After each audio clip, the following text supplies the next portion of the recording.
Hey there, traveller. Welcome back to Sleepy History 101. Tonight, we're dialing back time to the 1870s.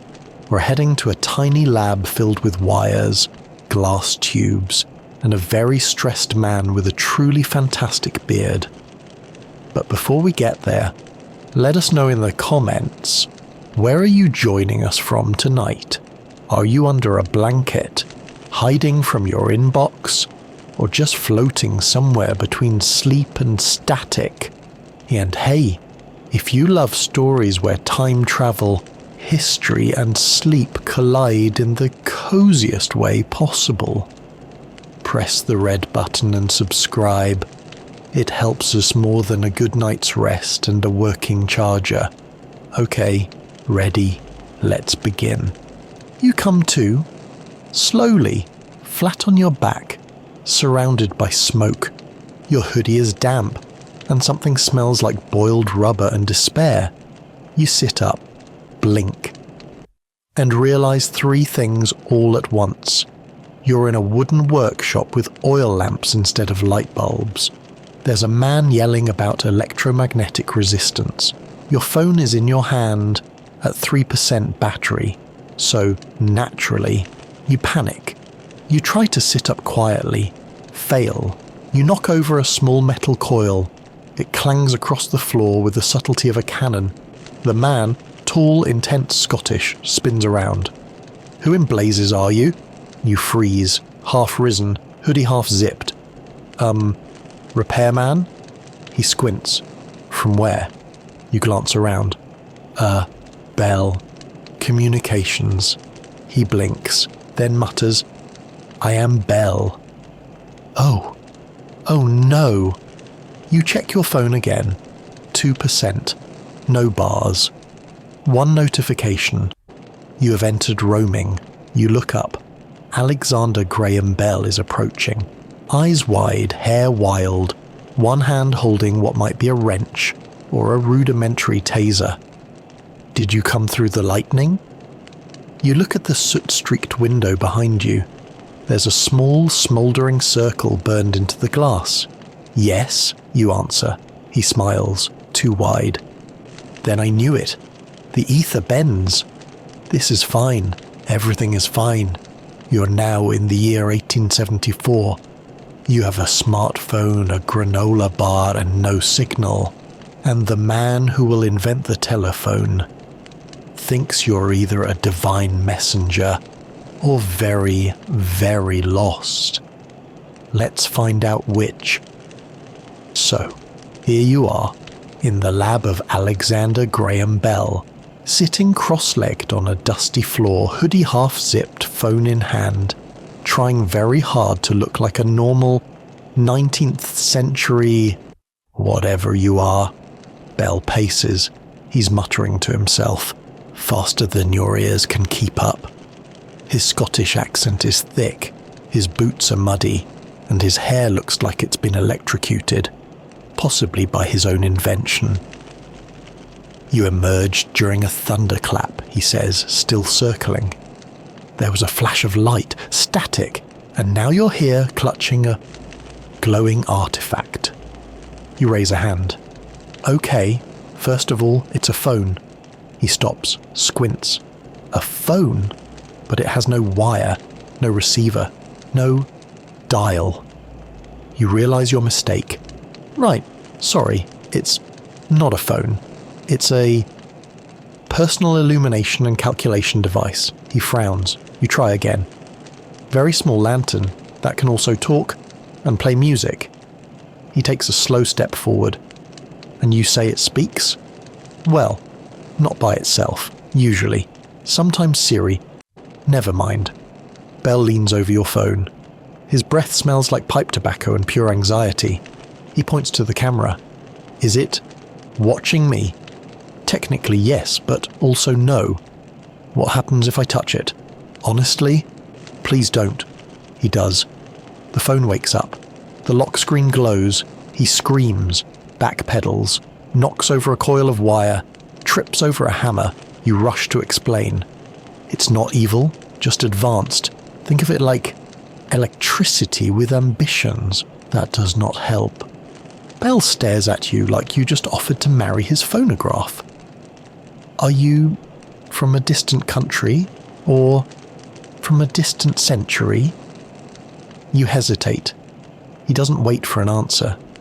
Because you wear no wool, carry no coal, and your boots are clearly synthetic.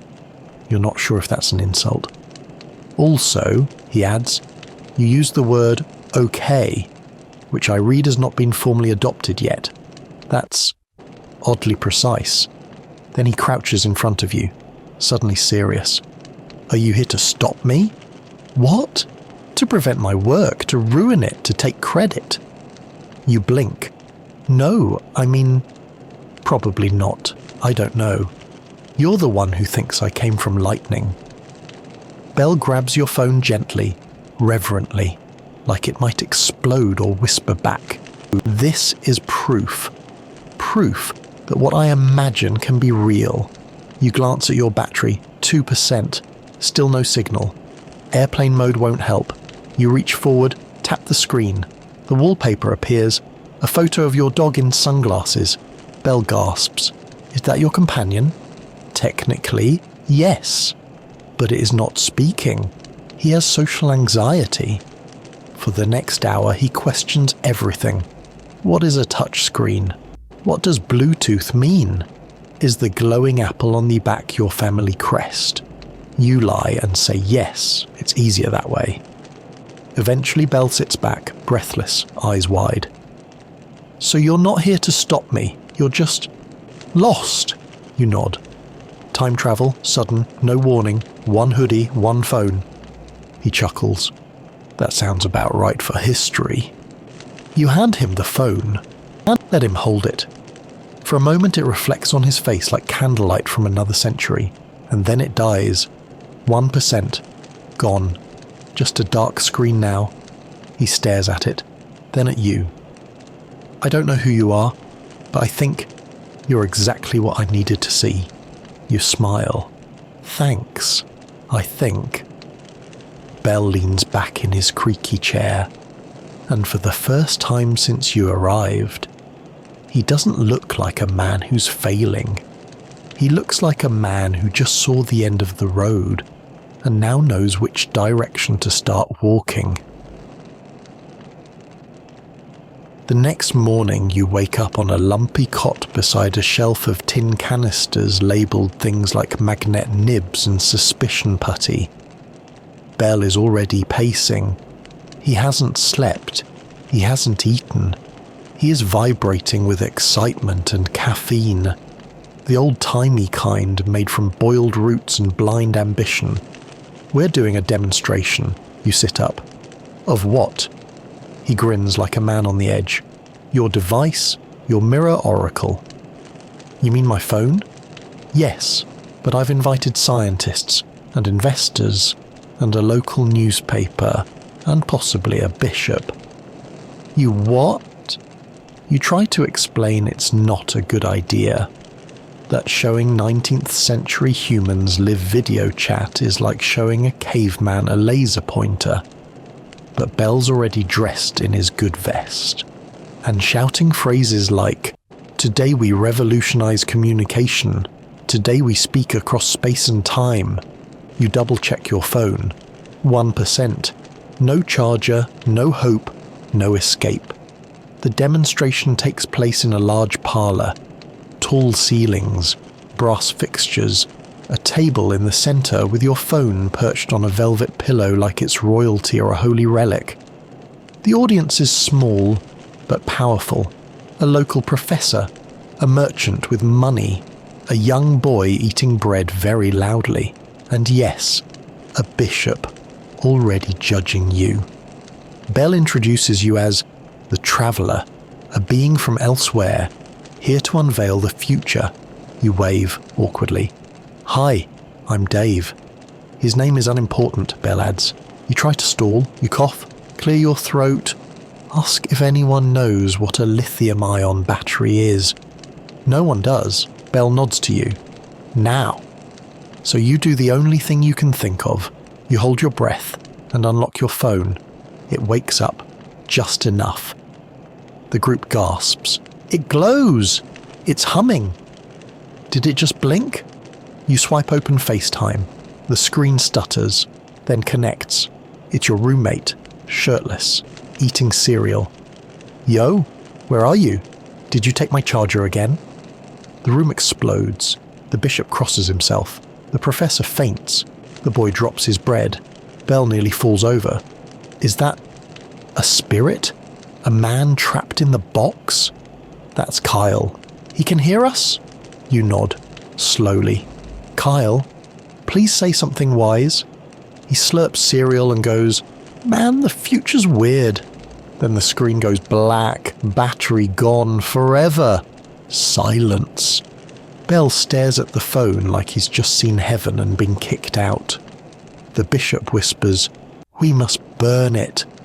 You loudly suggest, Let's not. The merchant offers to buy it for 12 goats and a warehouse. Belle waves them all off. No, it's proof. Of what? Asks the professor, regaining consciousness. That the voice can travel, that we can send not just sound, but soul. Everyone is stunned. Kyle really should have worn a shirt. After the room clears, Belle is quiet, for once. Then he turns to you and says, I've been chasing echoes. You just gave me a voice. You sit down next to him, exhausted. You're gonna figure it out. I have to. He glances at the phone. Still dark. Still warm. I may never build that. He gestures at the lifeless screen. I can build something, you nod. You already are. And in that moment, for the first time since arriving, you stop wishing for a charger and start realizing you're exactly where you're supposed to be. The crowd is gone. The velvet pillow is gone. The bishop has left the building muttering something about the glass demon. But Belle is still here. And now, he wants answers. You're seated across from him in a very creaky chair, sipping something that might be tea or possibly glue. Your phone, now completely dead, rests between you both like a fallen meteor. So, Belle says too casually, explain this. Internet. You sigh. You knew this moment was coming. Okay. The internet is a massive invisible network connecting all devices around the world. He blinks. Like a spider web? Yes. If the spider were billions of people sharing cat pictures, banking details and unsolicited opinions. Belle nods, slowly. And it lives in the air. Sort of.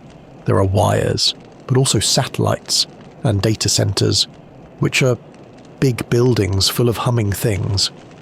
Like beehives? Sure. Digital beehives.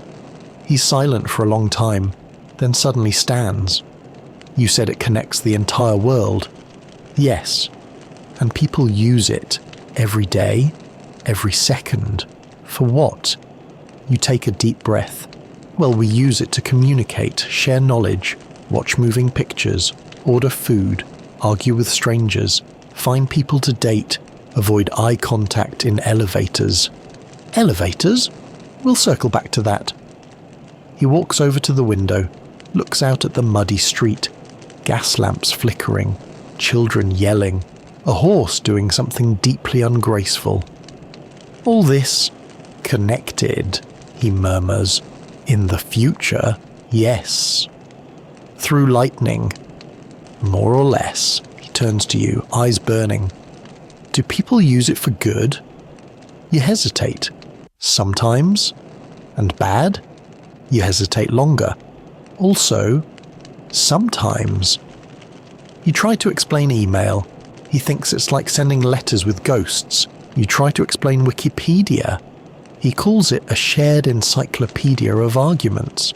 You try to explain memes. Belle does not laugh. So you're telling me, he says, that in your world knowledge is infinite, and people mostly use it for jokes about frogs. Not just frogs. You show him a hand-drawn sketch of a meme. He stares at it for 10 full seconds, then says, "Perhaps humanity wasn't ready."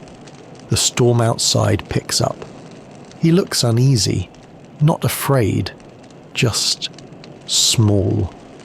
You see it in his face, the weight of understanding, the ache of knowing what's possible, and how far away it still is. "What I'm trying to build," he whispers, "isn't even a drop of what you've shown me." "It's enough," you say. "How do you know?" You think for a second, then answer. "Because in my world, we still remember your name." He stares at the fire for a long time, then nods, once, and says, "Then I'll keep building, one wire at a time." You sit together in silence, one man dreaming of the future, the other missing it just a little. The fire crackles, the phone stays dark, and outside, lightning touches the sky like a whisper from time itself. You'd think the man who would invent the telephone would have a neat workshop. He does not. Bell's lab is chaos.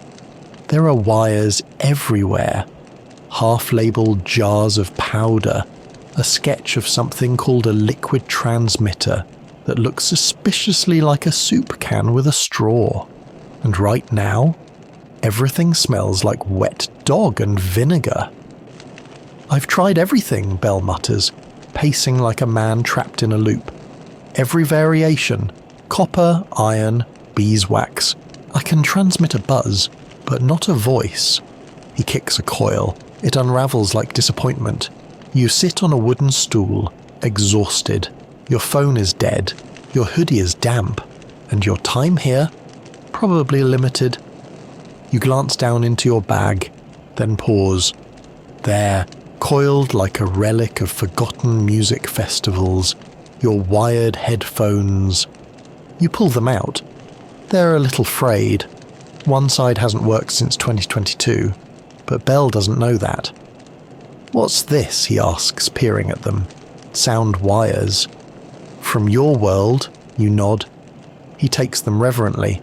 "How do they work?" you shrug. "Honestly, no one really knows." He grins. "Perfect." The next hour is a fever dream. You don't understand half the things he's doing. Melting wax, pouring acid, hammering screws into a plank while whispering apologies to Newton. You contribute what you can. You offer your earbuds. You sketch a diagram on a napkin that may or may not just be the Spotify logo. You explain magnetic coils using the phrase vibe conduit, which he writes down like it's gospel. Eventually, so he finishes. It's ugly, it's fragile, it's definitely a fire hazard. But Bell holds it up like a newborn star. "We must test it." You're sent to the other room, past the stairs, past the goat, don't ask, into a study filled with thick books and one single pillow that somehow smells like celery. You hold the receiver. Bell shouts from the lab. "Are you ready?" "I think so." "Say something profound," you think. Then speak into the weird headphone hybrid microphone contraption. Susan the goat is innocent. There's silence, then static, then a crackle. "I heard that. It worked." You rush back to the lab. Bell is dancing, actual dancing, arms flailing, mouth open in a victorious howl, hair more vertical than before. "You heard me," you shout. "Clearly! And more importantly, they will too." He collapses into a chair, beaming. You hand him the headphones. He tucks them into a drawer like treasure. "Thank you," he says, "for the future's crumbs." You smile. "Honestly, this might have been my favourite call." Outside, the storm has passed. The workshop smells like smoke and history. You both sit in the quiet, knowing something real just happened, and for once, You don't need Wi-Fi to feel connected. Time has started, thinning. You can feel it. A quiet pressure behind your ears, a fuzziness to the edges of the room. The fire flickers differently, like the light doesn't stick quite right anymore. Bell notices. Of course he does. He watches you now the way someone watches a candle that's almost out. Not sad, not surprised, just aware. You'll be leaving soon, won't you? You don't answer, but your silence says everything. He nods, slowly, then goes back to adjusting a wire like it's just another Tuesday. Time's a slippery thing, he mutters. You wouldn't believe how long I've spent trying to stretch a single second. That night, there's no work, no experiments, no explosions, just a quiet meal. Some kind of potato stew and bread that fights back. You sit at his desk while he scribbles notes. You try not to look at your phone, still dead, still cold. You don't know if you'll ever recharge it again. Then Bell puts down his pen, leans back and says, "May I ask you something?" "Sure." "Do they remember me? In your time?" You blink. That question again. Not does it work, not do I win a prize, not do I get rich. Just that one simple thing. Do they remember me? You smile, genuinely. There's a museum, a school, a building full of engineers with your name on the wall. People talk about your first words into the telephone. They memorize them. You're in books, statues, classrooms. You're the reason I had a phone to begin with. He doesn't smile, not exactly. Instead, he lowers his gaze. Quiet, then nods. Good. Because when I was a boy, my mother went deaf. I used to press my lips to her forehead so she could feel the words. That's when I started chasing sound. He pauses. I don't think I ever stopped. You don't know what to say, so you don't say anything. Outside, the wind rises, papers rustle, the walls creak, not from weather, but from time stretching thin at the seams. Bell notices again. He stands, straightens his vest. It's close, isn't it? You nod. It always feels like this when it's about to pull me back. Does it hurt? No, but I'll miss this. He steps forward. Offers you something wrapped in cloth. It's not finished, but it's yours. You open it. Inside, a copper wound earpiece with a bit of your old headphone wire attached, and a folded note that reads, "For when you want to hear something old, or someone new." You smile. He clasps your hand. "Thank you for coming, even if it was an accident." "It wasn't," you say. "It never is." Time hums now. You feel the pull behind your ribs. The edges of the room begin to ripple. Bell steps back, hands behind his back, shoulders squared like he's facing a battle he already won, and says, "You go be the future. I'll stay here and build it." You don't know how much time you have left. Minutes, maybe. Seconds.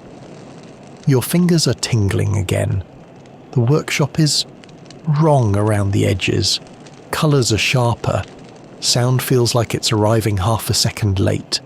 Time's getting ready to snap you back, but you're not done yet. Bell is gone, out fetching something or maybe giving you space. The storm outside has passed, but the air still smells like invention. The copper wiring hums under your palms, and there, across the table, sits the prototype. Crude, gorgeous, alive. You pull out the small copper-wrapped earpiece he gave you, you twist the wires together, and in one final moment of impulsive brilliance, you speak into the mouthpiece. "If anyone hears this..." You pause. Because what do you say to the future, or the past, or anyone else who might stumble onto this frequency 200 years from now? You clear your throat. My name's not important. I'm not from here, but I was here once. This machine, it works. It works because someone dreamed it would. Because someone cared enough to press sound into wire and believed it could mean something. You take a deep breath. Whoever you are, you're not alone. Whether you're speaking through radios, cell towers, satellites, or string between soup cans, you're part of something that started here. You smile. With a man and a wire and the idea that sound matters. We're all echoes of someone else. Be a good one. You click the earpiece off. Just as the floor begins to fade beneath you, the room warps. Light bends. Tools float gently for a second like time has forgotten about gravity. And then you're gone. Back in your apartment. Same desk. Same chair. Same flickering screen. But something's changed. In your palm, the copper earpiece Belle gave you, still warm, still humming, and taped to your desk, a note you don't remember writing. Don't forget to listen. You reach for your phone, still dead. You laugh, then whisper, "Yeah, I should probably call someone." And maybe you already did. You're home. Back in your own timeline, your own clothes, your own chaos. But the silence is different now, because now you've heard real silence. The kind you find in a candlelit workshop at midnight, or the pause before a voice travels through a wire for the first time in human history. You don't speak for a while, you just exist, sitting there on your bed, shoes still on, backpack still half zipped, phone still dead, and in your palm, the copper earpiece, the one Belle gave you. You run your thumb over the wire-wrapped edge. It's smoother than it should be. Cool, but humming, just slightly, like it still remembers the sound of your voice. You get up, wander to the kitchen, put the kettle on, because that's what you do now. After time travel and emotional revelations, tea seems appropriate. You sit at your window, look out at the street. There's a kid across the way yelling at someone over Bluetooth. A delivery drone buzzes by.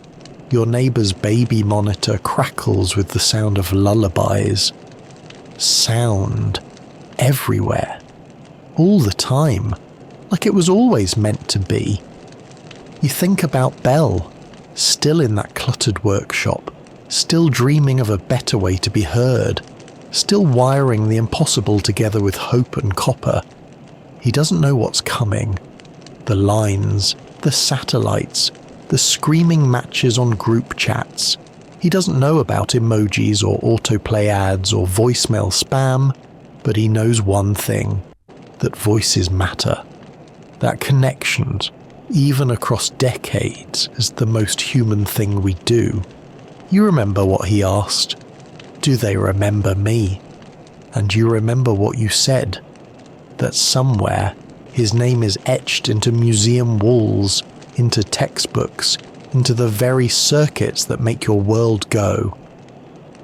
But what you didn't tell him was this, that somewhere in the future someone would fall asleep hearing his name in a story. And that's its own kind of immortality. Your tea is ready. You pour it. Sit back down. Pick up your notebook. And for the first time in a while, you write something. Not facts. Not dates. Just this.